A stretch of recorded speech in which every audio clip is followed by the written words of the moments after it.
समागत्य तिष्ठन्तमानन्दकन्दं परब्रह्मलिङ्गं भजे पाण्डुरङ्गं परब्रह्मलिङ्गं भजे पाण्डुरङ्गं।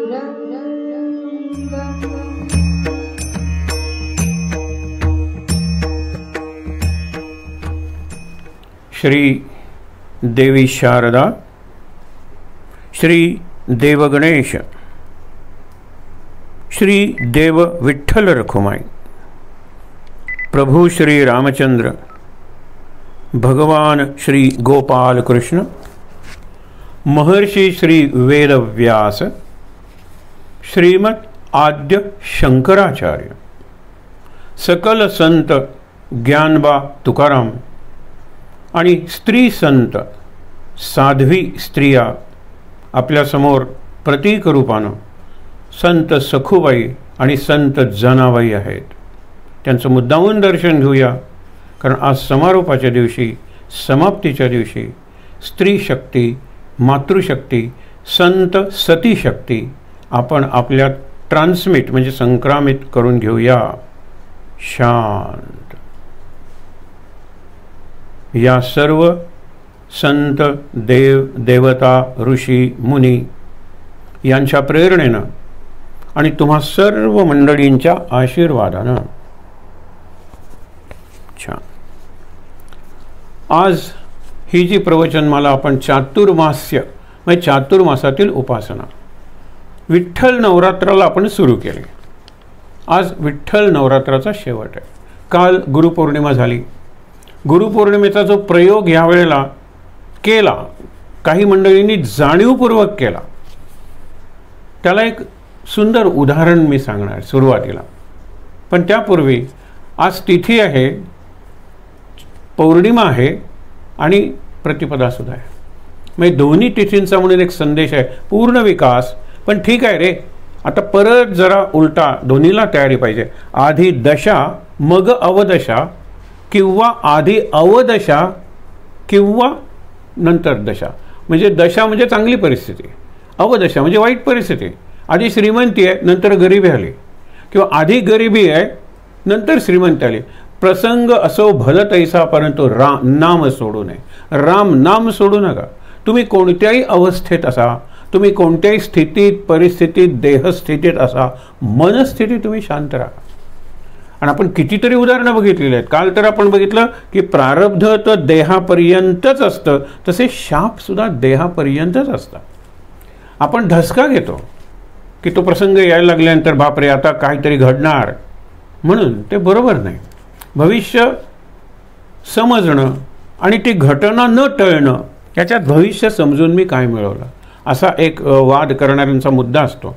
मला कळलं की 3 दिवसांनी मी मरणार आहे, हे भविष्य झालं. पण माझी नियती, प्रारब्ध, अटळ सिद्धांत की 3 दिवसांनी मी मरणारच आहे. मग काय झालं की हे 3 दिवस मी घालवले, ह्यांच्याबरोबर घालवले, त्यांच्याबरोबर घालवले, हे करण्यात घालवले, ते करण्यात घालवले. आपण परीक्षित आहोत का? परीक्षिताला कळलं की 7व्या दिवशी तो मरणार आहे म्हटल्यानंतर सर्व संग परित्याग, निस्संग बनला तो, निष्काम बनला तो, आणि गंगेच्या काठी मुक्तीचा स्वतःच अभ्यास करत राहिला. मग त्या शक्तीला प्रेरणा झाली, शुकदेव आले आणि तो भागवताचा सप्ताह झाला. परीक्षित त्याला फायदा झाला, तो शाप एका अर्थाने ती भविष्यवाणीच होती. पण ते 7 दिवस त्यांनी साजरे केले. आपल्याला कळलं 3 दिवसांनी मरणार आहे, तर आपण आजच मरू, किंवा उरलेले 3 दिवस मेल्यासारखे जगू. आता 2च दिवस उरले, आता 1च दिवस उरला, कळून काय? म्हणून विचार करा की ठीक आहे, पूर्ण विकास झालेला आहे, आता अबाउट टर्न करून जरा मागे वळून परत अमावस्येवर परत हा जो जीवनाचा एक अप अँड डाऊन, ज्याला लाट म्हणतात, ज्याला सायकल म्हणतात, आणि life is cyclical not circular. जीवनात असं पूर्ण नाही, बॅक टू स्क्वेअर वन, तसं पुन्हा पूर्ण ज्या बिंदूपासून आरंभ बिंदू तिथेच आपण अंतबिंदूला आलो. प्रगती कुठे झाली? पण लाट अशी पुढे पुढे जात असते, आणि जरी ती किनाऱ्याला जाऊन फुटली, किनाऱ्याला जाऊन विरली, नवीन लाट येत असते.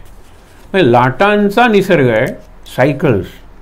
मरण आणि जीवन हे जीवन मरणाचं चक्र आहे. चक्र म्हणजे सायकल. ऋतू चक्र आहे, काल चक्र आहे, आणि आपण एक बघितलं घटना चक्र आहे.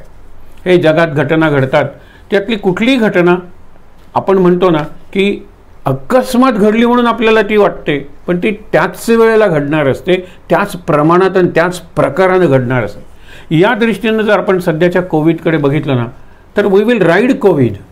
आपण कोविडवर स्वार हो. आणि नाहीतर हा कसलं संकट आलं, सगळ्या जगावर मानवतेवर संकट आलं, कोविड आपल्यावर स्वार झालेला आहे.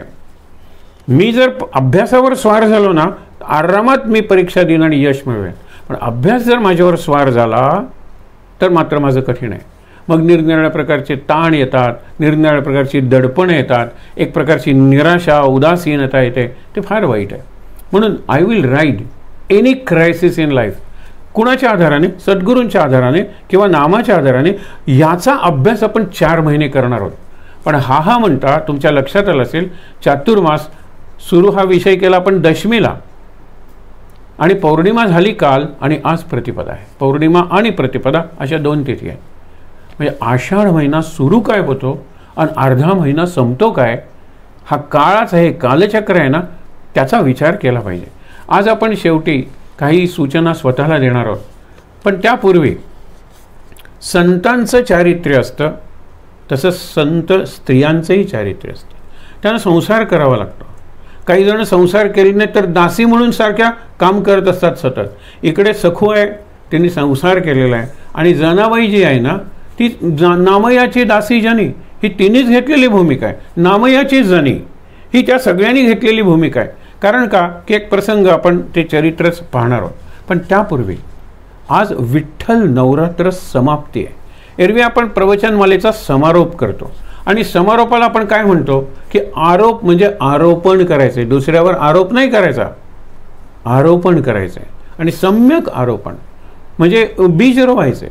आता 6 दिवस आपण हे ऐकलं, आज बीजारोपण करायचं आहे, हा समारोप झाला. समाप्ती म्हणजे काय? सम्यक आप्ती. आप्त म्हणजे पूर्ण झालेलं, आप्त म्हणजे अगदी जवळचे, आप्त मित्र आपण म्हणतो ना, नातेवाईक आप्त म्हणतो, आप्त. समाप्ती आहे ती. म्हणजे आता मी 6 दिवस जे दुरून दुरून ऐकत होतो, ठीक आहे, विचार करत होतो, आज असा दिवस आलेला आहे की ते मी आप्त केलं पाहिजे. आप्त काम हा शब्द आहे. राम कसा होता, ऋषी कसे असतात, संत कसे असतात, आप्त काम म्हणजे पूर्ण काम, म्हणजे निष्काम. त्यांना कामच उरलेला नसतो, कामना. आणि म्हणून त्यांच्या दारात कामधेनू येते की तू निष्काम आहेस ना, तुला माझ्याकडून काही नको ना, म्हणजे तू मागशील ते जगाच्या कल्याणासाठी मागशील, मी आले तुझ्या दारात. म्हणून ऋषींच्या दारात नंदिनी काय किंवा कामधेनू काय किंवा सुरभी काय, ही जी कामधेनूची संतती आहे ती ऋषींच्या आश्रमातच असते. तर असा आजचा फार सुंदर दिवस आहे की पौर्णिमाही आहे आणि प्रतिपदा. प्रतिपदा म्हणजे अबाउट टर्न. प्रति उत्तर, प्रत्युत्तर, साद प्रतिसाद. तशी ही प्रतिपदा. पद म्हणजे पाऊल. चंद्राचं पाऊल आता उलट्या दिशेनं पडलं ना. पौर्णिमेनंतर आपण म्हणतो 15वी तिथी, 16वी तिथी, 17वी तिथी नाही, 15व्या तिथीनंतर वद्य प्रतिपदा येते पुन्हा, अबाउट टर्न. अमावस्येनंतर परत अबाउट टर्न. हा विषय आपण बघितलेला आहे. पण आपल्याला परत एकदा संधी मिळालेली आहे की गुरुला पूजन करून मी सांगितलेलं आहे की उरलेले जे दिवस आहेत या चातुर्मासाचे मी बदललो पाहिजे. ट्रान्सफॉर्मेशन हा एक शब्द आहे, बदल व्हायला. मॉडिफिकेशन हा एक शब्द आहे, बदल व्हायला. रिव्होल्युशन हा एक शब्द आहे. एक आहे क्रांती, एक आहे परिवर्तन, आणि एक आहे परिष्करण म्हणजे मॉडिफिकेशन. म्हणजे मला माझी दैनंदिनी मॉडिफाय करायलाच पाहिजे. मला माझ्या निरनिराळ्या आवडी निवडी आहेत ना, त्या ट्रान्सफॉर्म करायला पाहिजेत. तर या 4 महिन्यात माझ्या जीवनात एका तरी बाबतीत रिव्होल्युशनरी चेंज येऊ शकेल. मी आळशी होतो, आळस गेला. मला सकाळी उठता येत नव्हतं, अरे आता उठायला यायला लागलं. मला रोज व्यायाम जमत नव्हता, आता व्यायाम जमायला लागला. अशा कितीतरी गोष्टी आहेत, आपण पाहणारच आहोत. इथून पुढचा विषय आपण 1 ऑगस्टला म्हणजे लोकमान्य टिळकांच्या पुण्यतिथीच्या दिवशी, लोकमान्य टिळकांनी जे गीता रहस्य लिहिलं त्या ग्रंथाबद्दल असं म्हणलं जातं की मराठीत ज्ञानेश्वरीनंतर अनेक गीतेवर ग्रंथ लिहिले गेले, पण गीता रहस्य इतका नामवंत किंवा अभ्यासाला उपयुक्त असा ग्रंथ नाही आहे. मग लोकमान्य टिळकांना त्या दिवशी श्रद्धांजली राजकीय लोक सुद्धा देतील की नाही, किंवा जर्नलिस्ट लोक, कारण केसरी मराठा 2 मराठा इंग्लिशमधून आणि केसरी मराठीतून 2 वर्तमानपत्र चालवत होते. वक्तृत्वाचे जे निरनिराळे मंच किंवा मंडळ आहेत ते सुद्धा लोकमान्य टिळकांना श्रद्धांजली देतील म्हणजे देत होते, देत असत. देतील की नाही याबद्दल लोकमान्य टिळकांनाच माहीत आहे. कारण आता ते गेलंच आहे. व्यक्तींचं महात्म्य सोडा, व्यक्तींची महानता गेलेली आहे. No one is great. आणि जगात कोण ग्रेट असेल तर मीच. ही किती भयंकर कल्पना आहे. विशेषतः सेकंड वर्ल्ड वॉर नंतर हा एक सिद्धांत आला की great man theory has become out of date. तरी सुद्धा Gandhi great man, Mao Tse-tung great man, Lenin great man. आता त्यांचे हिटलर ग्रेट मॅन. त्यांचे उद्दिष्ट निराळे असतील ना तर व्हिलन सुद्धा ग्रेट असतो की राम ग्रेट आहे, रावणही ग्रेट आहे. राम म्हणल्यावर रावण आठवतो, रावण म्हणल्यानंतर राम आठवतो. पण एक नेगेटिव्हली ग्रेट आहे आणि एक पॉझिटिव्हली ग्रेट आहे. अगदी लास्ट मला विचाराल तर ग्रेट मॅन की त्यांनी जगावर एका अर्थाने आपल्या विचारसरणीचा प्रभाव पाडला, महात्मा गांधी. बघा तुम्ही विचार करून, तुम्हाला ते आवडत न आवडत, मी कितीदा तुम्हाला विचार सांगितलेला आहे की हे तुम्ही वाचा, त्यांनी लिहिलेलं वाचा, त्यांच्या जीवनाचा चरित्राचा अभ्यास करा आणि मग तुमचं मत बनवा. फॉर ऑर अगेन्स्ट वाचू नका, पाहू नका, ऐकू नका. अगेन्स्टवाला अगेन्स्टच बोलणार आणि फॉरवाला ती भक्तीच करणार. दोन्ही चूक आहे. ऑब्जेक्टिव्हली जर मला अभ्यास करायचा असेल तर मला त्यांनी काय लिहिलं आहे, बाय गांधीजी. आणि गांधीजींनी उदंड लिहिलेलं आहे, हेही मी तुम्हाला यापूर्वी सांगितलं. इतकं कुणी लिहिलं असेल या काळात आणि इतके निरनिराळ्या फ्रंटवर ते काम करत होते. एज्युकेशनमधला त्यांचा सिद्धांत मौलिक आहे. आज तो आपला विषय नाही आहे, पण मला सांगायचं आहे काय, ही माणसं खरंच महान होती कारण गीतेचा स्पर्श त्यांच्या जीवनाला झाला होता. हा माझा मुद्दा आहे. राधाकृष्णन गीतेचा अभ्यास, राजेंद्र प्रसाद गीता वाचलेली, राजाजी गीतेवर त्यांनी महाभारत वगैरेचे ट्रान्सलेशन, गीतेवर ट्रान्सलेशन, ह्या लोकांनी अभ्यास केला होता. ज्या वेळेला नेतृत्व गीतेपासून फारकत झाली, गीतेच्या विचारापासून फारकत झाली, कर्मयोगाच्या सिद्धांतापासून फारकत झाली, तेव्हा नेतृत्व भारतातलंच नाही जगातलं अत्यंत स्वार्थी, अत्यंत सत्तालोलूप, म्हणजे पॉवर मॉंगरिंग, फक्त सत्ता पाहिजे, त्यासाठी काही करायला म्हणजे विधी निषेध शून्य, त्यांना नीतीच उरली नाही. आणि सगळ्या क्षेत्रात मग हे राजकारणाचे पडसाद उठायला लागले. हे विचार करायला पाहिजे. म्हणून ही टर्न द टाईड असेल म्हणून गीतेतला जो 10वा अध्याय आहे विभूती योग, तो आपण घेणार आहोत. किती दिवस वगैरे आपण त्यावेळेला ठरवूया. परंतु नामदेवांची जयंती आहे, त्यांनी सांगितलं ती गीताच सांगितली हो, ज्ञानेश्वरांनी गीता सांगितली. आणि या सगळ्या संतांनी ज्ञानेश्वरांची जी विचारसरणी आहे, जी चिंतन करण्याची दृष्टी आहे, त्याच्यावर आपली सगळी रचना बेस केलेल्या, म्हणून ज्ञानदेवे रचेला पाया. आणि सावतामाळ्याची पुढच्या शनिवारी आहे. म्हणजे आपल्याला जर 7 दिवस मिळाले 1 तारखेपासून 7 तारखेपर्यंत, तर किती विभूती आहे तो. आणि विभूती छोट्या छोट्या गोष्टीत म्हटल्यानंतर मला कळतं की मी किती एका अर्थाने तुच्छ नाही आहे, मी महान आहे, पण क्षुद्र आहे. मी महान बनलो पाहिजे. हा महान संदेश किंवा इन्स्पिरेशन त्या 10व्या अध्यायात मिळते. 11वा अध्याय मोठा आहे, विश्वरूप दर्शन, पुन्हा कधीतरी घेऊ. हे समुपदेशन गीतेतूनचा हा भाग नाही आहे. हा स्वतंत्रपणे आपण विभूती योग घेतलोय. आणि दिव्यत्वाची जेथ प्रचिती तेथे कर माझी जुळती, या अशा विभूती आहेत दिव्यत्वाची प्रचिती आणून देणाऱ्या. मग त्याच्यात निर्जीव आहेत, मग चर अचर सजीव निर्जीव, त्याच्यात पर्वत नद्या तारेवार सगळं आहे. किती उदाहरणं दिलेली आहेत. आणि भगवंतांनी एवढी उदाहरणं अर्जुनाला याच्यावर दिली असतील का, रणांगणावर दिली असतील का. अरे शेवटी गीता शब्दबद्ध किंवा शब्दांकित व्यासानी केलेली आहे. आणि व्यासानी सांगितलं की अरे 2 उदाहरणं देऊन ह्याला कळतं, पण ह्याला 4 द्यावी लागतात. आणि हा मधून मधून झोपतो, याला 100 द्यावे लागतात. आणि ह्याचं लक्षच नसतं, याला 150 द्यावे लागतात. इतक्या विभूती सांगितल्या आहेत. म्हणजे जीवनाचा असा कुठलाही आस्पेक्ट किंवा पैलू नाही आहे, किंवा जीवन सूर्य म्हणलं तर त्याचे सगळे महत्त्वाचे जे किरण आहेत त्या किरणांची विभूती सांगितलेली आहे. म्हणून आपण तो अभ्यास करणार आहोत. 1 ऑगस्टला आपण ह्यानंतर पुन्हा भेटणार आहोत. शेवटी जर लक्षात राहिलं तर सांगेन, पण हे आधी आपल्यासमोर 2 ज्या साध्वी संत स्त्रिया आहेत, त्याच्यात जनाबाई आणि सखूबाई. सखूबाई ही सांसारिक स्त्री आहे, जनाबाई खऱ्या अर्थाने संत स्त्री आहे. बहिणाबाई कितीतरी होऊन गेलं, वेण्णाबाई समर्थांच्या, अक्काबाई होत्या, बयाबाई म्हणून एक होत्या. ह्याने इतकी उपासना केली, एवढं नाम घेतलं, एवढी सद्गुरूंची सेवा केली, एवढा समर्पण भाव किंवा शरणागतीचा भाव, त्यामुळे त्या संतांच्या पदवीला पोचल्या. आपल्याला थोडं जरी जमलं ना तरी आपला खूप उद्धार होईल. म्हणून आपण यांचे चरित्र सुरुवातीला एक एक प्रसंग बघणार आहोत. जनाबाईच्या वडिलांचं नाव दमा आणि आईचं नाव करुंड. त्यांना संतती नव्हती, त्यांनी विठ्ठलाची उपासना केली. विठ्ठल म्हणाला दृष्टांत देऊन की तुम्हाला मुलगी होईल, पण पंढरपूरच्या दामाजी शेठला ते अर्पण करा, कारण तिचं जीवनाचं जे कार्य आहे, fulfilment of the mission of our life, जीवनाचं म्हणून तिचे जे कार्य आहे, ज्याच्यासाठी ती जन्म घेणार आहे, ती पूर्वी कोण कोण होती सांगितलेलं आहे. या काळात ती कुब्जा होती, त्या काळात ती मंथरा होती, त्याच्या आधी ही सांगितलेली आहेत, ही जनाबाई. म्हणजे तिथे त्यांनी जी कृत्य केलेली आहेत एका अर्थाने, तर त्यांचं परिमार्जन करण्यासाठी हा तिचा जन्म आहे. त्यांनी नावसुद्धा सांगितलं जनाबाई नाव ठेव. पण दामाजी शेटांना ते जरा मोठी झाल्यानंतर 6 वर्षाची झाल्यानंतर हे दोघंजण, आईला कसंच ते सहन होईना, अरे आपली मुलगी आहे ती. आणि आला तो एक फार सुंदर प्रसंग. आता हा काल्पनिक प्रसंग असतो ना, ज्या वेळेला दमा ती म्हणाली मी येणार नाही पंढरपूरला, मी तिचा इथूनच तिला निरोप देईन, मला नाही पुढे येता येणार, म्हणून ती मागे थांबली. करुंड जी होती तर दमा तिला घेऊन गेला. वाटेत आता हिला मला कुठे नेणार आहात, मग तुमच्याकडे का नाही ठेवत, आपल्याला खायला प्यायला मिळतं की नाही, असं ती प्रश्न विचारते. त्यावेळेला तो म्हणतो मी तुला एक गोष्ट सांगतो. आणि ही गोष्ट म्हणजे जीवनात असं घडतं, निसर्गात असं घडतं. कोकिळा आहे ना, आता कोकिळा गात नाही, कोकिळ गातो, हे लक्षात ठेवा. म्हणजे गाणं कोकिळा लता मंगेशकर आपण म्हणतो खरं, पण खरं गाणं कोकिळ बालगंधर्व असं म्हणायला पाहिजे. ठीक आहे, तो मुद्दा नाही आहे इथे. कोकिळा अंडी घालते, पण उबवण्यासाठी तिला पेशन्स नाही आहे. आणि कोकिळ म्हणतो मी कुहू कुहू गाईन, गाण्याने अंडी उबवतात का नाही, अरे त्याच्यावर बसायला पाहिजे.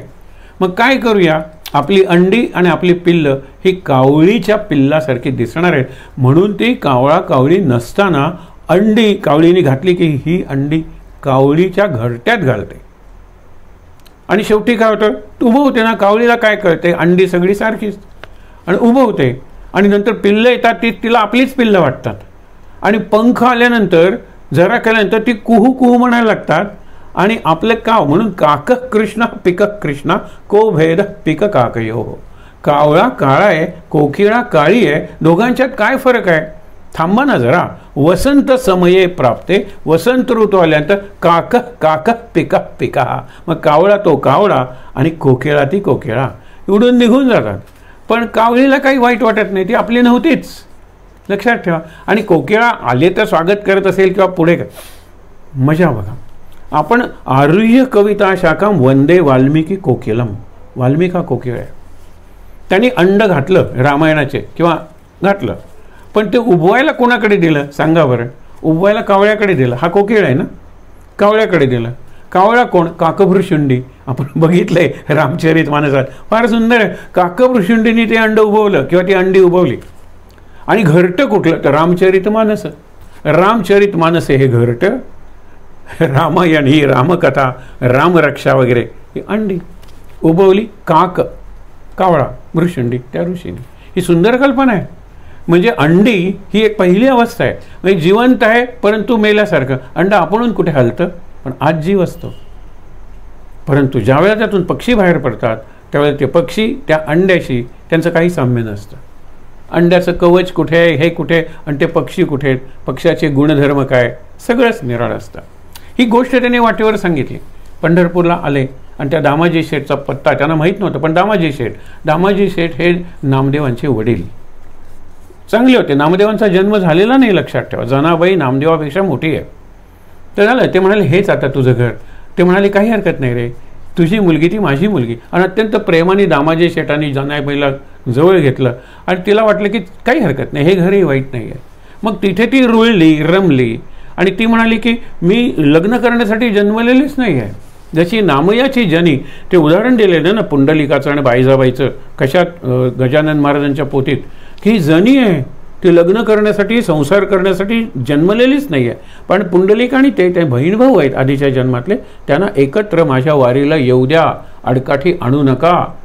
मग ते सगळं सुरळीत झालं. तसं जनाबाई काम करायला लागली. आता एखाद्याची काम चांगलं असेल तर काही जण स्तुती करतात, काही जण मत्सर करतात, ते होतेच ना. जनाबाईच्या शेरड्यासुद्धा चांगल्या होत्या.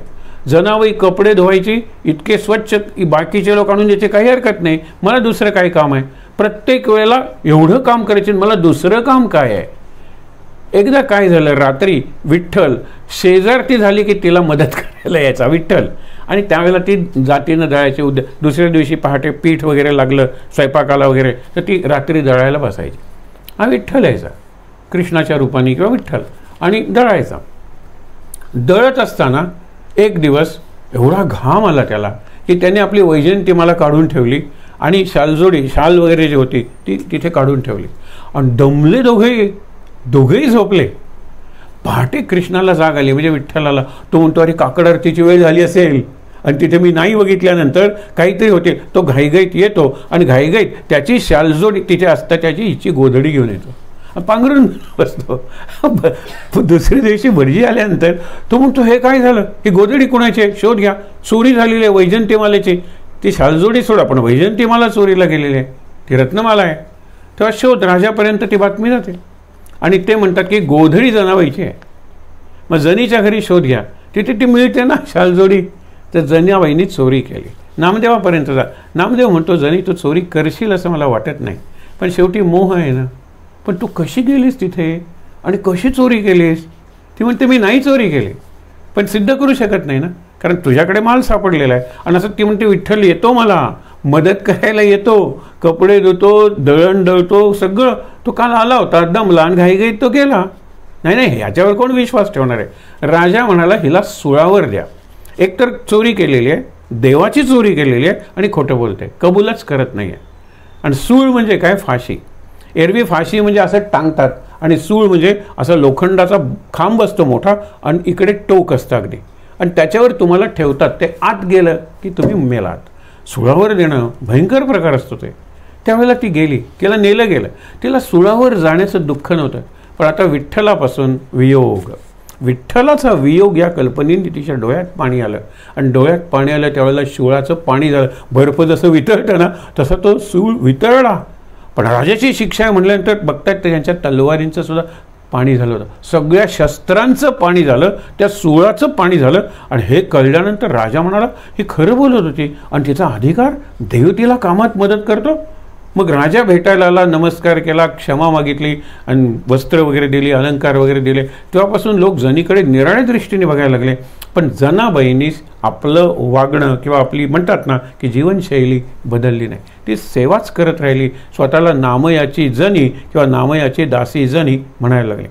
तिच्या ज्या रचना आहेत ना त्या अप्रतिम आहेत.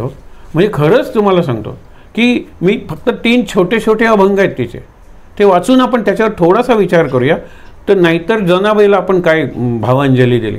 सखूबाईच्या जीवनातला एक प्रसंग नंतर बघणारच आहोत. तर बघा ती काय म्हणते. जनाबाई, धरीला पंढरीचा चोर, हा प्रसंग आपण बघितलाय की चोरी करतो तक्रारी यायला लागल्या. त्यावेळेला ती म्हणते, तुमचं लोणीच चोरलं ना, मी नंदराणी आहे ना यशोदा, मी त्याच्यापेक्षा जास्त लोणी तुम्हाला देते.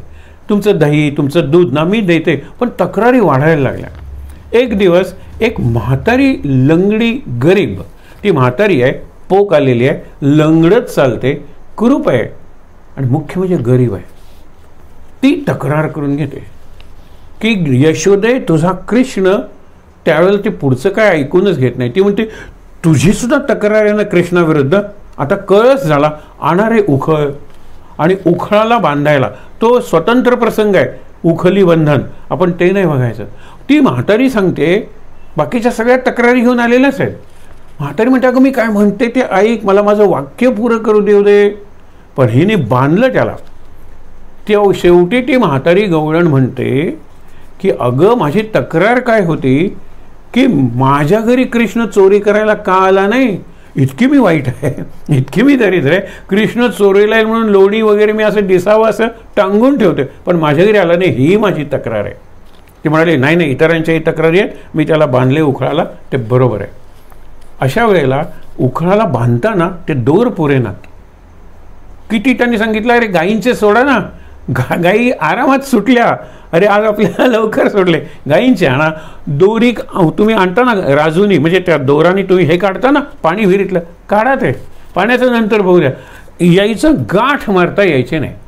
इतके केल्यानंतर गाठ मारली नाही तर कसं बांधलं, उखली बंधन आहे ते. शेवटी एक अत्यंत म्हातारी पण अनुभवी कृष्ण भक्त अशी गवळण येते. ती म्हणाली, अरे रे कृष्णाला बांधायचं नाही तुम्हाला, हा तो अभंग आहे. जनीनी त्यावर अभंग केलेला आहे, जनाबाई नंतरची आहे. तुम्हाला जर धरीला पंढरीचा चोर आणि त्याला बांधायचं आहे ना, तर नामाचा दोर करून त्याला बांधा. तो हलणारच नाही. नामाचा दोर करा. प्रत्यक्षात तो काही दोर आहे का? नाही. पण नाम चालू आहे तिथे मी तिष्ठंतु सांगितलेलं आहे, तत्र तिष्ठामी नारद. तिथे मी तिष्ठत उभा असतो. किती 28 युग. कशावर? अत्यंत त्या अरुंद अशा विटेवर, हालचाल न करता, कमरेवर हात धरून. हे दाखवलं ना त्याने. म्हणून नारदा, मी वैकुंठात नसेन, मी सूर्यात नसेन एक वेळ, मी योग्यांच्या मनात नसेन, त्यांची समाधी उतरली की मी निसटलो, परंतु जिथे माझे भक्त नाचत असतात, गात असतात, भजन करत असतात, नाम संकीर्तन किंवा नाम घेत असतात, तिथे मी तिष्ठत उभा असतो नारदा. म्हणजे माझा पत्ता शोधायचा तर जिथे नाम चालू आहे वगैरे तिथे मी असेनच. 100 ठिकाणी नाम चालू आहे, 100 ठिकाणी मी असेन. मला अनेक रूपं घेणं काय अवघड आहे काय? विचार करा. म्हणून तुम्हाला जर बांधायचं असेल कृष्णाला, तर करुनिया नामाचा दोर, बांधिला गोकुळीचा चोर, असं ती सांगते. श्वासाचा दोर करा, नामाचा दोर करा, क्षणाक्षणांचा दोर करा, पण त्याचं स्मरण करा. ते स्मरण केलं की तो बांधलेलाच आहे. म्हणून धरीला पंढरीचा चोर, गळा बांधून या दोर. हा दोर बांधलेला आहे. आता पुढे ती म्हणते की आता चोर आहे ना, मग चोराला शिक्षा नको का करायला? जरा निराळ्या प्रकाराने तिने चिंतन केलेलं आहे. धरीला पंढरीचा चोर, गळा बांधून या दोर. आता त्याला बंदिशाळेत टाकलं पाहिजे. हृदय बंदिशाळा, काय सुंदर कल्पना आहे. लोक हृदयाचं सिंहासन म्हणतात, हृदयाची गर्भकूड किंवा गाभारा म्हणतात. ही हृदयाची बंदिशाळा, तुरुंग, कारा. पण या कारागृहात तुमचा बंदी कोण आहे? कृष्ण आहे. म्हणून हृदय बंदिशाळा केले, आत विठ्ठला कोंडिले. विठ्ठलाला कोंडले. आता जाणार कुठे तो? चोरी करतो नाही का? पुढे काय शब्द केली जडाजुडी, जाडजूड शब्द करून काय केलं? विठ्ठला पायी घातली बेडी. शब्दांची बेडी घातली त्याला. त्याचंच चरित्र वर्णन केलं, त्यालाच ऐकवलं, बेडीने बांधून घातलं. हे पुढचं काय आहे? त्याला मार दिला चाबकाचा. चाबूक कुठला? सोहम शब्दाचा मार. सोहम म्हणजे नाम किंवा हे विठ्ठल विठ्ठल विठ्ठल विठ्ठल. म्हणजे प्रत्येक विठ्ठल आम्ही त्याला चाबकाचा फटका मारत होतो आणि त्याच्या अंगावर फुलं पडल्यासारखं, तू उगीच वगैरे त्याला गुदगुल्या झाल्यासारखा, विठ्ठल विठ्ठल विठ्ठल. बघा, सोहम शब्दाचा मार केला, विठ्ठल काकुळते आला. अरे सोडा ना मला काय बांधून घातलेत तुम्ही? मग पुढे काय?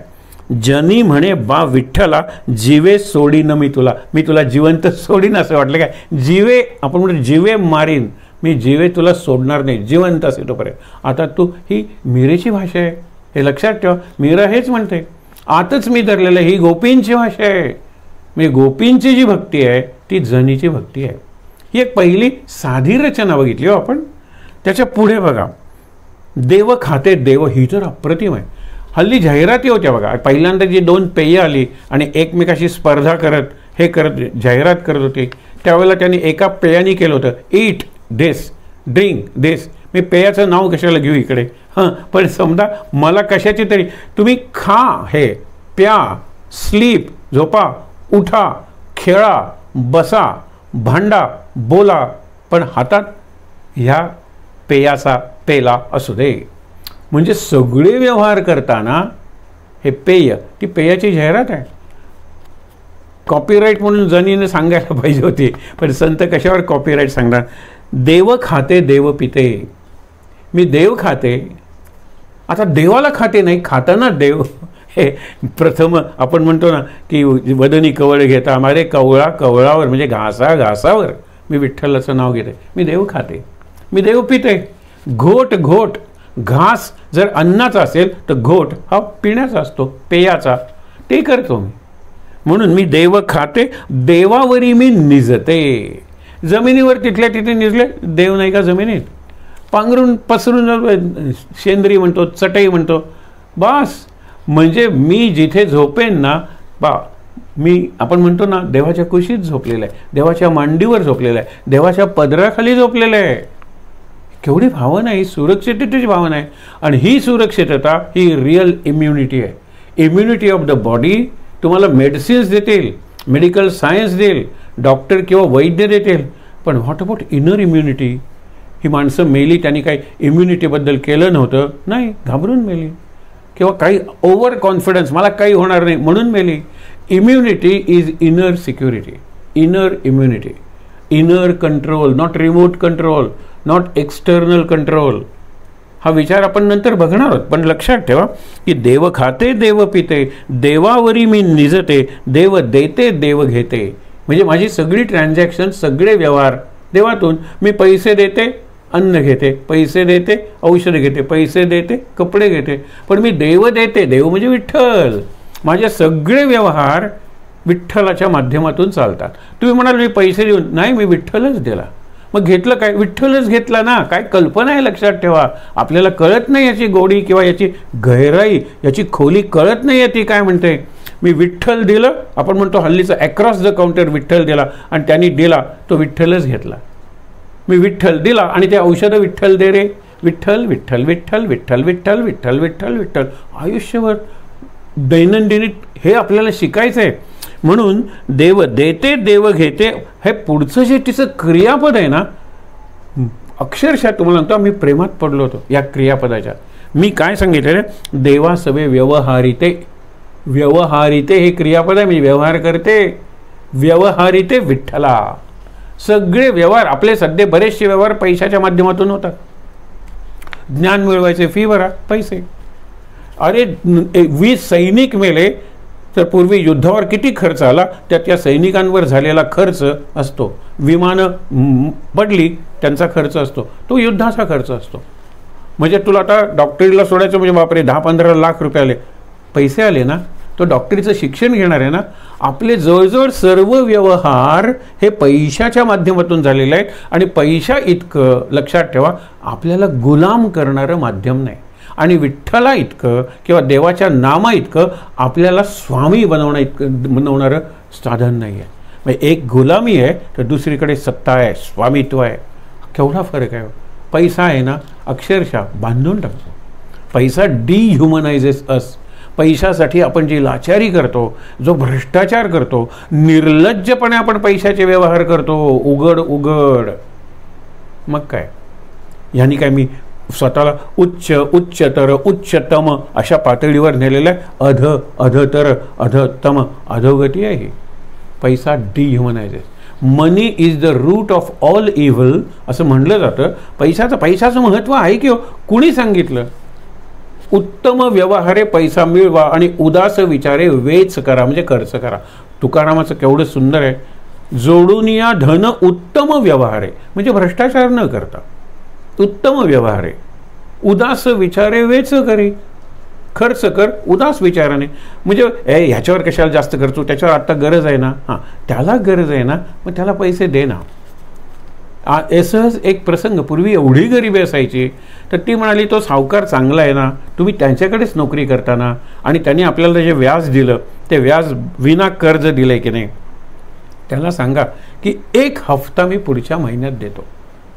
आणि आपल्या मुलाला आपण सिनेमा दाखवूया, आपल्या मुलाला आपण जत्रेला नेऊन काहीतरी खायला घालूया. सगळी नवीन थिएटर आलं आहे गावात, रंगमंदिर, आणि सगळेजण पाहून आले सोडून हा, आणि आपल्याकडे पैसाच नाही आहे. तुम्ही फक्त त्याला सांगा की पुढच्या ह्याच्यात आम्ही हप्ता देतो. यावेळेला हप्ता देत नाही, आणि त्या पैशात या मुलाच्या अपुऱ्या राहिलेल्या ज्या इच्छा आहेत ना त्या पुऱ्या करता येईल. पुढचं सगळं सांगत बसत नाही, पण असं आहे, पैशाची मर्यादा आहे.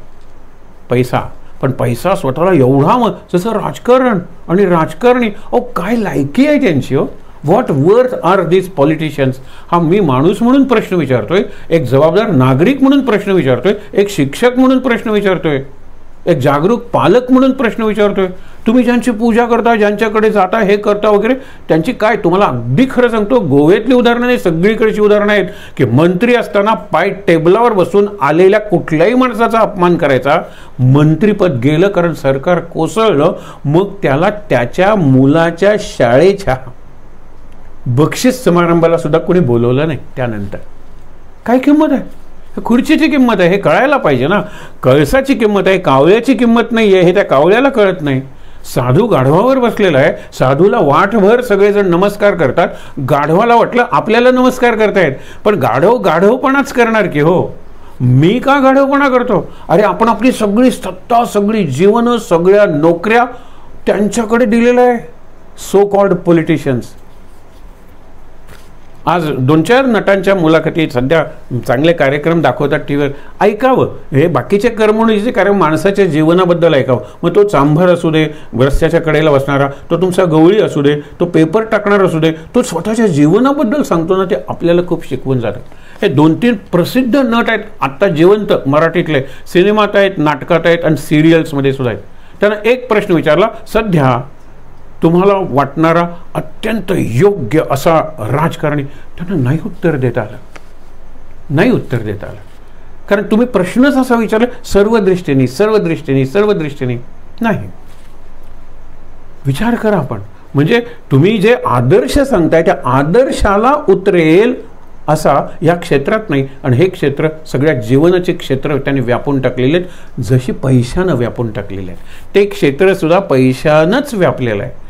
म्हणून मी व्यवहारिते विठ्ठला, मी व्यवहारिते नामस्मरणा, नाम अनुसंधाना किंवा नाम जपा. आणि म्हणून एक सहज तुम्हाला सांगतो, चातुर्मासात हे लक्षात ठेवा. सकाळी मी उठल्यानंतर एक पेपर आला का बघ रे. एक मी सकाळी 4ला उठलो, 4 ते 6 मी नामस्मरण केलं. 2 तासात 5000 नाम मी केलं. 50 माळा. समजण्यासाठी मी तुम्हाला सांगतो. बघ रे ते आलाय का पेपर? नाही आला, जरा तिथे उभा राहा आणि बघ.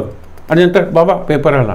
या सगळ्या ट्रान्झॅक्शनमध्ये एक माळ मी जी केली होती 50तली ती गेली. कुणाच्या अकाउंटला गेली? त्या मुलाच्या. बिचारा थांबला. पेपर आल्यानंतर त्यांनी बाबाला आणून दिला. बाबा आरामात. मग तिकडे हे तिकडे माझ्यासाठी दुसरा काम करतो आणि मी त्याच्यासाठी काहीही करत नाही. हे डेबिट अकाउंट आहे. हा एवढे जप करायचा आणि संध्या हे कर रे हे कर रे, दुसऱ्याची वाईट वाग हे कर नाही. ते संपला आणि तुमचा जप निगेटिव्हला येऊन थांबतो दिवसा. कारण संध्याकाळी सकाळी करायचा तो काही जास्त करत नाही आणि वाटेल तसं वागतो. तो जप खर्च होतो.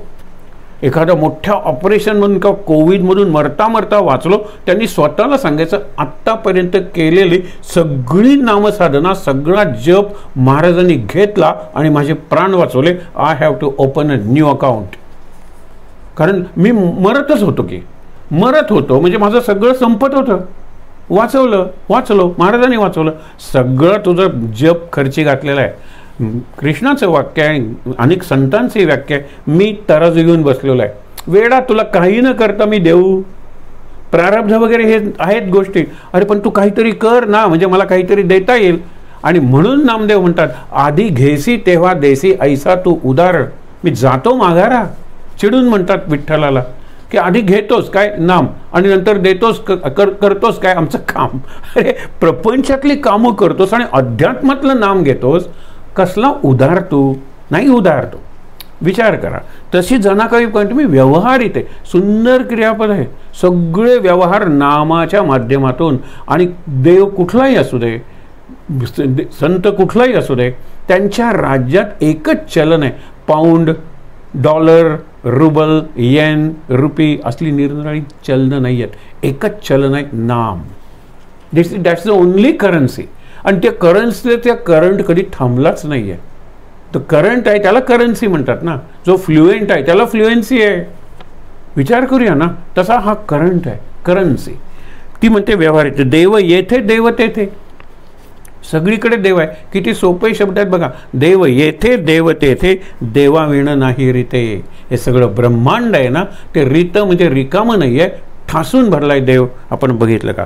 जनी म्हणे विठाबाई ही भरून उरली अंतर्बाही.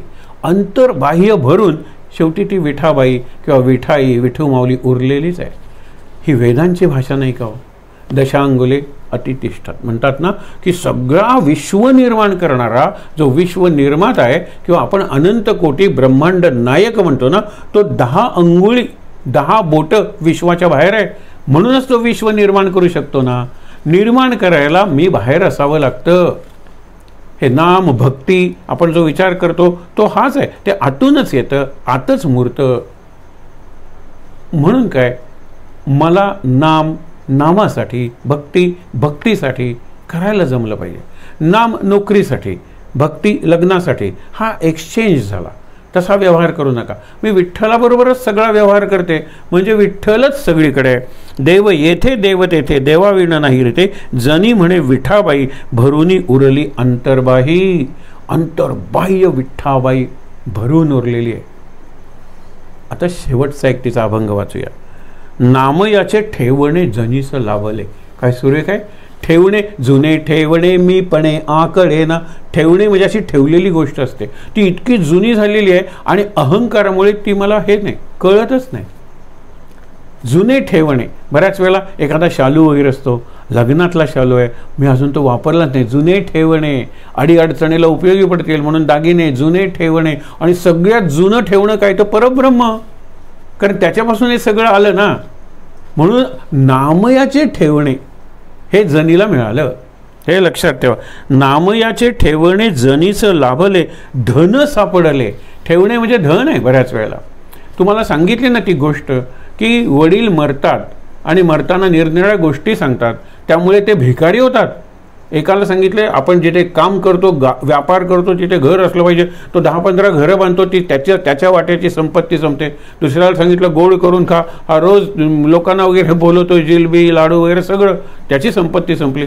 आणि तिसऱ्याला सांगितलं की तू उन्हातून शेतात काम करायला जाऊ नकोस, यांनी मंडप बांधला घरापासून शेतापर्यंत, उन्हातून जाऊ नको म्हणून सांगितलेलं आहे.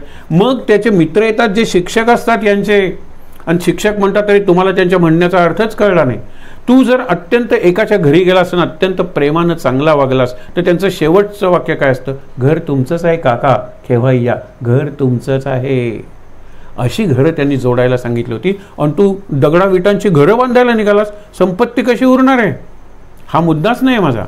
तू गोड करून खायला लागला. अरे गोड करून इतके कष्ट कर की कालची शिळी भाकर आणि मीठ सुद्धा तुला गोड लागेल. गोड करून खा. आपण म्हणतो ना गरीबागरचा एक गोड मानून खा, तसंच आहे, गोड करून खा.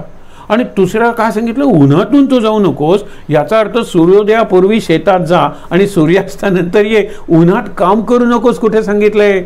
उन्हात म्हणजे उशीर करून शेतात जाऊ नकोस हे वडिलांनी सांगितलं. आणि तू मंडप बांधलास. आता एक काम करा, तुम्ही हे घेऊन या, कुदळी, फावडी आणि घमेलं पाटली घेऊन या. कशाला. अरे यांची अन्न दशा झालेली आहे. हे एवढे श्रीमंत, त्यांना नोकरी कोण देणार आहे. आणि लोकांनी कोणी दिलं आमच्याकडे हे केले आज तुम्ही खा वगैरे, तर त्यांना खायला मिळायचं. हे भीक तरी कशी मागणार त्या गावात. त्यावेळेला ते म्हणाले उठा. नंतर म्हणाले खणा तुम्ही जिथे बसलायत तिथे. आणि तिथे 3 त्यांना हंडे मिळतात सोन्याचे, आणि सोन्याच्या नाण्यांनी ते भरलेले असतात. हे जुने ठेवणे. पण त्यांना माहीतच नाही त्याच्यावर बसले होते आणि दारिद्र्याचे दशावतार अनुभवत होते. विचार करा तुम्ही. असंच आहे की आपल्याला इतकं सुंदर ठेवणं मिळालेलं आहे आत्मा, आपल्याला ठेवणं मिळालेलं आहे आनंद, आणि आपल्याला ठेवणं मिळालेलं आहे नाम. पण आपलं लक्षच नाही आहे तिकडे. या सगळ्याचं प्रतीक म्हणजे विठ्ठल, विटेवरचं परब्रह्म, ते मला नामदेवामुळे मिळाले. म्हणून पुढे काय सांगितलंय, मला धन मिळाले. कुठे. सुरेख आहे. नामयाचे ठेवणे जनीस लाभले, धन सापडले विटेवरी. विटेवरी धन सापडलं म्हणजे विठ्ठलच की. विठ्ठलच माझं धन आहे. कारण विठ्ठल तिथे, विठ्ठल इथे, विठ्ठल देते, विठ्ठल घेते, सगळे व्यवहार इथे विठ्ठला. पुढे धन्य माझा जन्म, धन्य माझा वंश. ही जनाबाई म्हणते धन्य माझा जन्म, धन्य माझा वंश. काय सांगितलं की धन्य विष्णुदास स्वामी माझा. आम्ही विष्णुदास म्हणतात ना नामदेव, आम्ही विष्णूचे दास आहोत. आम्ही विष्णूचे दास वैकुंठात असतो, इथे जन्माला आलो तुकाराम म्हणतात.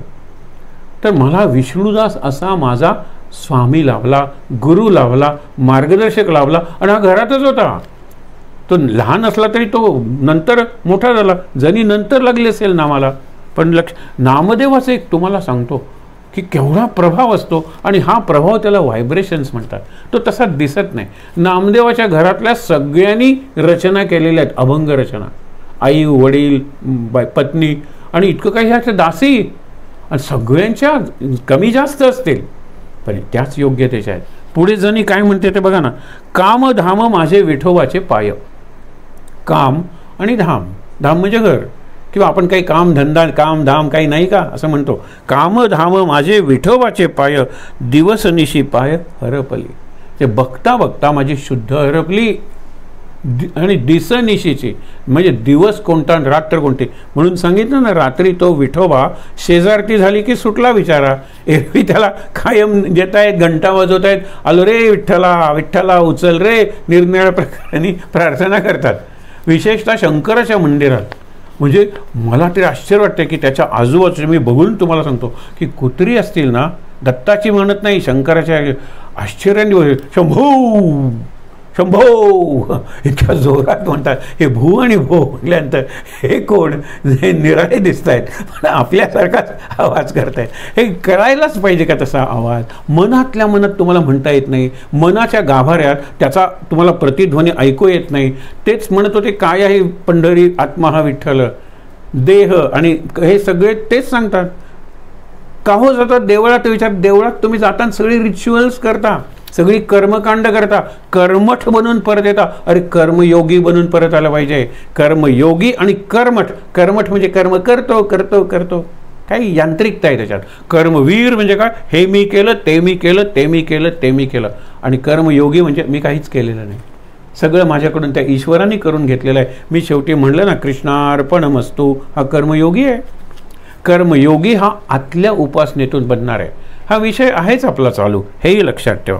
पुढे काय, कामधाम माझे विठोबाचे पाय, दिवस निशी, दिवस कुठला रात्र कुठली, दिन तैसी रजनी. ज्ञानेश्वर म्हणतात ना, दिन तैसी रजनी, गेलाच माझा फरकच गेला. पुढे काय, माझ्या वडिलांचे दैवत तो हा पंढरीनाथ. आता वडील म्हणजे त्या वडिलांची विठ्ठलाची भक्ती होती, आणि हे वडील दामाशेठ म्हणजे काय, नैवेद्य पूजा करायचे, नैवेद्य दाखवायचे. आणि ह्यानी तर विठ्ठलाला नैवेद्य खायलाच लावला, कुणी नामानी. मग हे सगळं आहे ना माझ्या आजूबाजूला. तोही पाय पंढरीत तेने माझा अर्थ पुरविला. अर्थ म्हणजे पैसा, आणि अर्थ म्हणजे पुरुषार्थ, धर्म अर्थ काम मोक्ष. हे माझं पुरवलं. कुणी पुरवलं? विठ्ठलाने पुरवलं. आणि तोच आहे माझ्या घरातलं वातावरणच तसं आहे. ही स्पंदनं मी तुम्हाला म्हणलं. एकाला इन्स्पिरेशन मिळतं. कशामुळे इन्स्पिरेशन मिळालं? मगाशी सांगितलं ना की मुलाखती घेतल्या जातात, त्याच्यात तुलाही इन्स्पिरेशन. बऱ्याच जणांनी सांगितलं माझ्या वडिलांपासून इन्स्पिरेशन मिळाले, माझे वडील लहानपणी गेले, माझ्या काकांपासून इन्स्पिरेशन मिळाले. मला काका नव्हते, मी एकुलता एक, माझे वडील एकुलते एक, मला शिक्षकांपासून इन्स्पिरेशन मिळाले. पण सगळ्यांना का नाही मिळाली हो? शिक्षकातून निघालेली स्पंदनं ज्या इंटेन्सिटीची होती, तीव्रतेची होती, त्यांनीच घेतली ना. मी लोखंड होतो, पण म्हणून शिक्षक परीस होते, माझं सोनं झालं. बाकीचे तांबे होते, बाकीचे चांदे होते, असतात ना, तसेच राहिले. मी लोखंडाचा सोना झालो, कारण का मी परिसाच्या शिक्षकांना, परिसासारख्या शिक्षकांना चिकटून राहिलो. पुढे शेवटी काय सांगते, संसारीचे सुख नेघे माझे चित्ती. माझ्या मनातच संसाराचं सुख, संसाराचं दुःख, संसारातल्या व्यथा वेदना येतच नाहीत. न घे चित्ती, मी मनातच घेत नाही. तरीच पुनरावृत्ती चुकल्या, तरच पुनरावृत्ती म्हणजे जन्म मरण चुकणार आहे. मुक्तीची सोपी व्याख्या दिलेली आहे. काय सांगितलं? संसारीचे सुख, संसारातलं दुःख न घे चित्ती. उगीच कशाला मनात ते घोळवत राहता? त्याच्यावर चिंतन करा ना. व्हाय मी, हा प्रश्न विचारतात सगळेजण की मला हा रोग का झाला? अरे मी अनेक रोग्यांना बरं केलेलं आहे. आपण म्हणतो गोव्यातले डॉक्टर बोर्जिस हे अत्यंत प्रसिद्ध कॅन्सर तज्ज्ञ होते, died of cancer. Bawdekar cancer surgeon, died of cancer. Why me? इतक्या जणांना मी कॅन्सरमुक्त केलं, वेदनामुक्त केलं, त्यांच्या आयुष्याची लांबी वाढवली एका अर्थाने. व्हाय मी? हा प्रश्न येतो पहिल्यांदा. आणि नंतर उरलेलं जीवन ते इतक्या धन्यतेने जगतात की मागे राहिलेले नक्की म्हणतील, व्हाय नॉट मी ओ गॉड. हा रोग झाल्यानंतर अंतर्मुख होऊन उरलेलं आयुष्य इतरांच्या सेवेत अत्यंत आनंदात घालवलेलं मी बघितलेलं आहे. माझ्या मुलानं, माझ्या मुलीनं, माझ्या पतीनं, माझ्या पत्नीनं. व्हाय नॉट मी? हे का पुस्तकाचं नाव आहे. माझ्या मुलीला एवढे सगळ्या इंद्रियांचे रोग होऊन सुद्धा मी तिला मदत केली असेल, पण बाहेरची मदत, ती आतल्या जिद्दीनं आज केवढी पडली. इंटरनॅशनल कॉन्फरन्समध्ये ती निबंध वाचते इंग्लिशमधून. हे बघितल्यानंतर माझी तेवढी प्रगती का झाली नाही? I was normal. मग देवा मला नॉर्मल का ठेवलंस? व्हाय नॉट मी? माझ्या मुलीसारखे पुस्तकाचं नाव आहे. असा विचार करा. ती म्हणते मी व्हाय मी आणि व्हाय नॉट मी? व्हाय प्रश्नच मी विचारत नाही. पांडुरंगा तुझी इच्छा, तुझी इच्छा म्हटल्यानंतर असं का केलंस या प्रश्नाला काही अर्थ आहे का? तुझी इच्छा. शेवटचं वाक्य, संसारीचे सुख नेगे माझे चित्ती, तरीच पुनरावृत्ती चुकलिया, नामयाचे जनी आनंद पै झाला का, हृदयी बिंबला पांडुरंग. पांडुरंगाचं आपण बघतो ते प्रतिबिंब, ती प्रतिमा असेल, मूर्ती असेल, काही असेल, प्रतिबिंब आहे. आत बिंब ना, तो जो पांडुरंग बाहेरचा आहे ना, तो आत बिंबला. ही नामाची या जनीवर कृपा आहे, नामयाची जनी. आता एक प्रसंग सखुबाईच्या जीवनातला. सखुबाई ही प्रापंचिक आहे, लग्न झालेलं आहे, कराडची. ती कराडून पंढरपूरला वगैरे पालख्या वगैरे निघतात. ती विठ्ठलाची भक्त आहे, आतून तिला विठ्ठल हवा आहे आणि पंढरीची वारी आहे तर आपण जाऊया. पण लग्न झालेलं आहे आणि सासू तशी दुष्ट आहे, नवरा काही करू शकत नाही. आई म्हणते मी काय करणार, अशा जातीचा तो आहे. आणि सासरे सुद्धा. म्हणून सासू सासरा आणि पती हिच्या विठ्ठल भक्तीच्या विरोधातच आहेत. वारीला काय मला पाठवणार आहे? पण तिला राहवत नाही. वारी जात असताना दिंडी वगैरे ती त्याच्यात सामील होते आणि जाते. शोध घेतात कुठे. मग कुणीतरी सांगितलं मी वारीबरोबर पंढरीच्या दिशेने जाताना बघितले. मग हे सगळ्यांची मदत घेतात आणि तिला पकडतात, आणतात आणि खांबाला बांधून घालतात. ते हे चित्र आहे, खांबाला बांधून घालतात. आता तर जास्त तळमळीनं ती म्हणते की अरे तू खांबातून सुद्धा आला असणार आहे नरसिंहा. आणि त्या हिरण्यकशिपूचा, माझे सासू सासरे हिरण्यकशिपू एवढे वाईट नाही आहेत, त्यांचं पोट फाडू नकोस पण त्यांचं मन बदल. काय हरकत, तुला काय अवघड आहे? एका रात्री विठ्ठल स्त्रीचं वेश, स्त्रीचा आपण म्हणतो ना रूप घेऊन आला, अगदी सखूसारखा, आणि म्हणाला चल मी तुला सोडवते आणि तुझ्याऐवजी तू मला बांध आणि पंढरपूरला जा. हे म्हणजे काय असेल? तुम्ही म्हणाले आख्यायिका आहेत सगळ्या, तत्व लक्षात घ्या ना. तेवढी तळमळ आहे का आपली? नाही आहे तळमळ. आता दिन रजनी वगैरे काय आपल्याला काय जरा काही झालं काय झोपाली वाज आंबे आपण इतके देह जाणीव असलेले असतो, देह भान असलेलं असतो, आपल्याला या गोष्टी पटणारच नाही आहे, खरंच पटणार नाही आहेत. पण हे बघा ना, तर बांधते ती त्याला, आणि नक्की जाऊ ना, नक्की जाऊ ना, मी जाते, दर्शन घेते आणि परत येते. हो, कारण तू आल्याशिवाय मी सुटणार नाही आहे. ठीक आहे, हीच आता काय जातेच ना.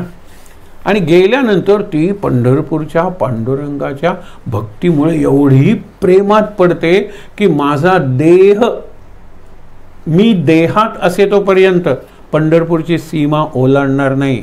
त्यावेळेला त्या विचारही करत नाही. पांडुरंग स्वतःला बांधून घेतले ना त्याने. या मूर्तीतला जो देव आहे तो माझ्याकडे आला, स्त्री झाला, बांधून घेतले. मी जर परत गेले नाही तर तो तसाच नाही का उरला? ती म्हणाली मी काय करू, मला जावतच नाही आहे आणि मला गेलंच पाहिजे विचाराने ती असेल. मेली ती पंढरपूरला.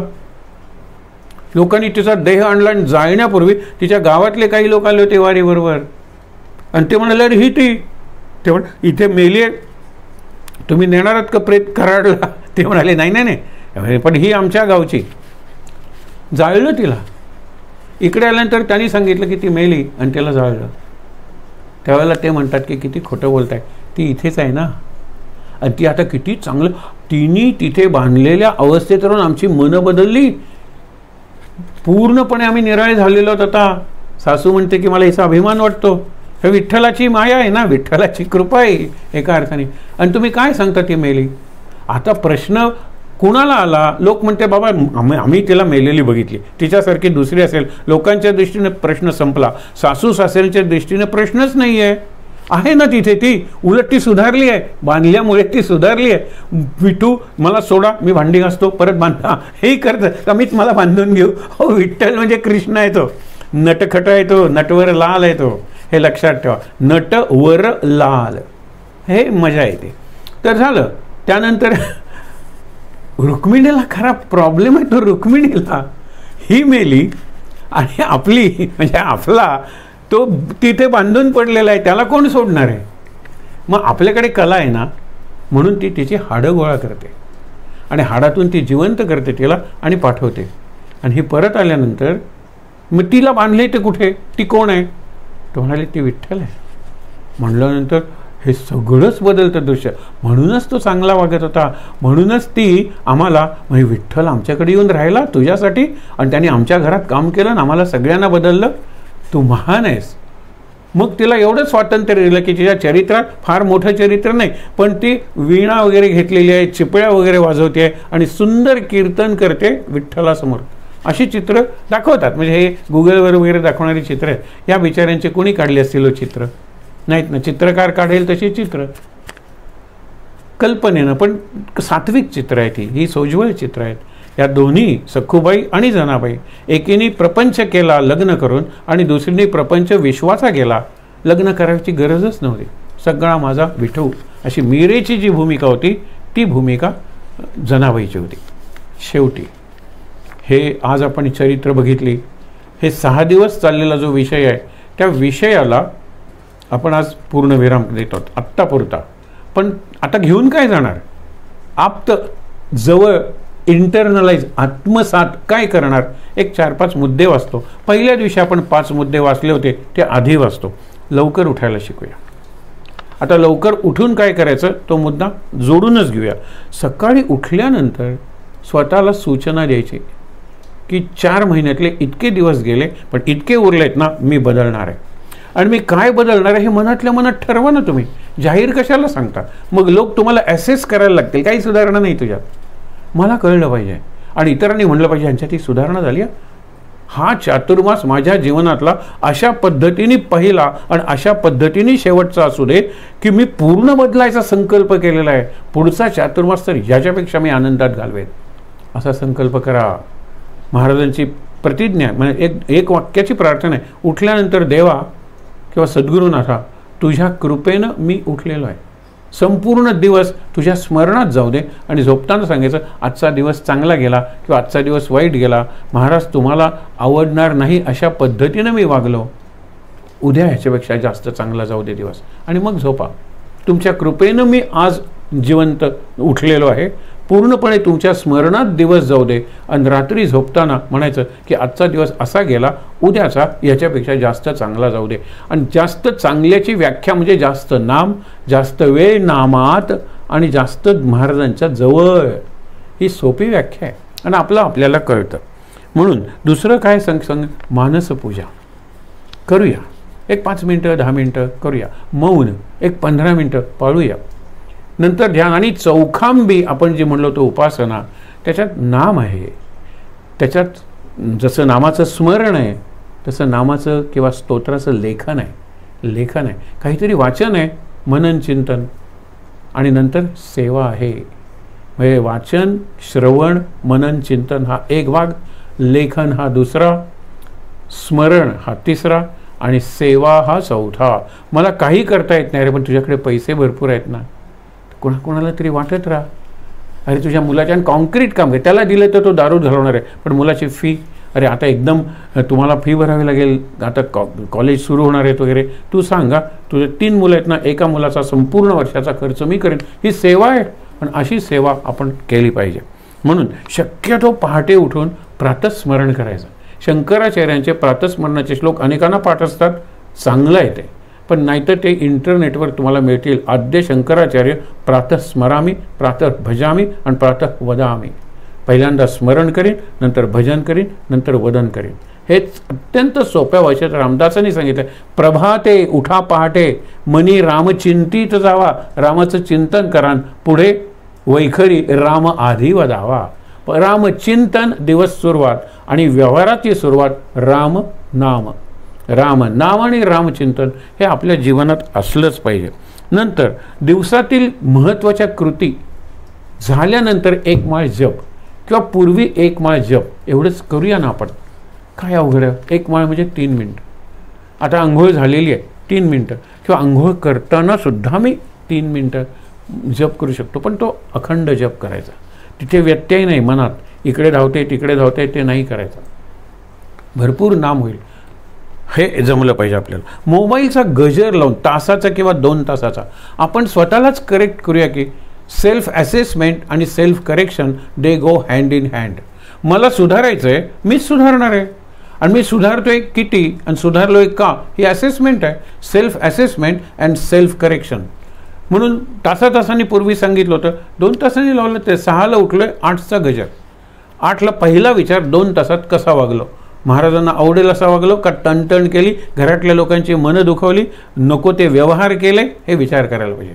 मग 8 वाजता सांगायचं, 10चा गजर लावता लावता की 8 ते 10 मी महाराजांना आवडेल असं वागेन.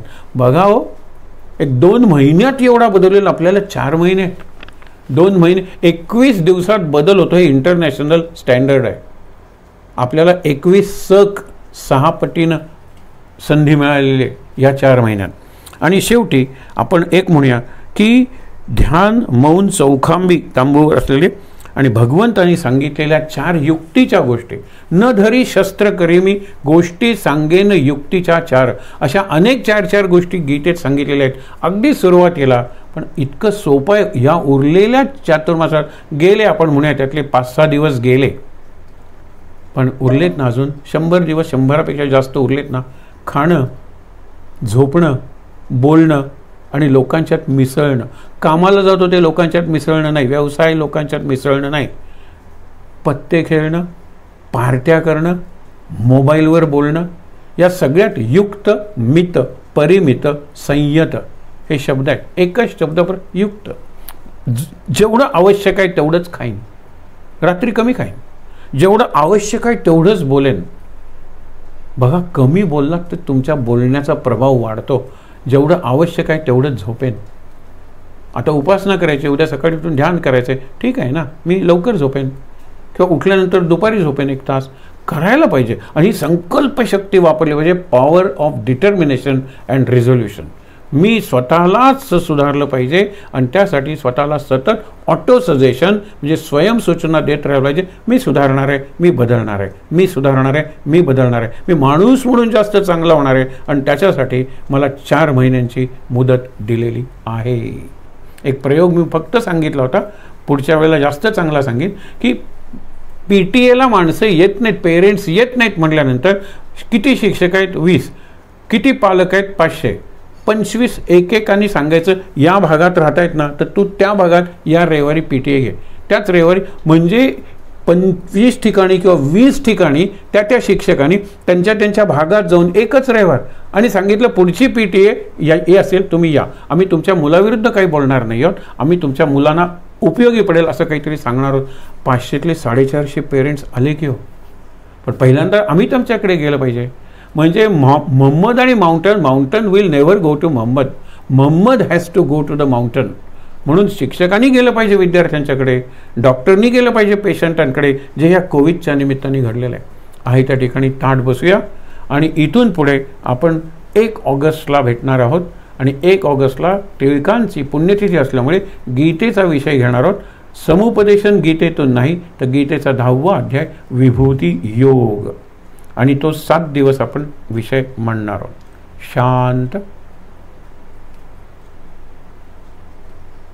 माझ्यानंतर म्हणायचे, ओम राम कृष्ण हरी, ओम राम कृष्ण हरी, ओम राम कृष्ण हरी, ओम राम कृष्ण हरी, ओम राम कृष्ण हरी, ओम राम कृष्ण हरी, ओम राम कृष्ण हरी, ओम राम कृष्ण हरी, ओम राम कृष्ण हरी, ओम राम कृष्ण हरी, ओम राम कृष्ण हरी, ओम राम कृष्ण हरी, ओम राम कृष्ण हरी, ओम राम कृष्ण हरी, ओम राम कृष्ण हरी. ओम राम कृष्ण हरी. शांत. शक्तिमंत्र.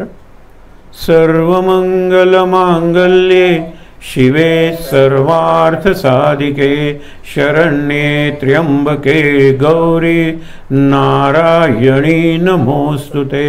जय नारायणी नमोस्तुते. शांतिपाठ. ओम सहनाववतु सहनौ भुनक्तु सह वीर्यं करवावहै तेजस्विनावधीतमस्तु मा विद्विषावहै. ओम शांति शांती शांती. पालक शिक्षक संघाचं जे उदाहरण दिलं ते गुरुपौर्णिमेसाठी होतं. काल अनेक ठिकाणी गुरुपौर्णिमा झाल्या आणि खूप जणांनी अत्यंत भावपूर्ण अशा अंतःकरणानं गुरुपूजन केलं. शांत. तीनदा दीर्घ श्वासोच्छ्वास.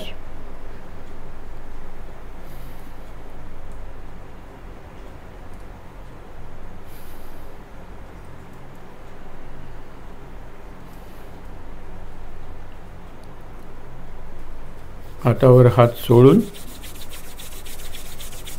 चेहऱ्यावर डोळ्यांवर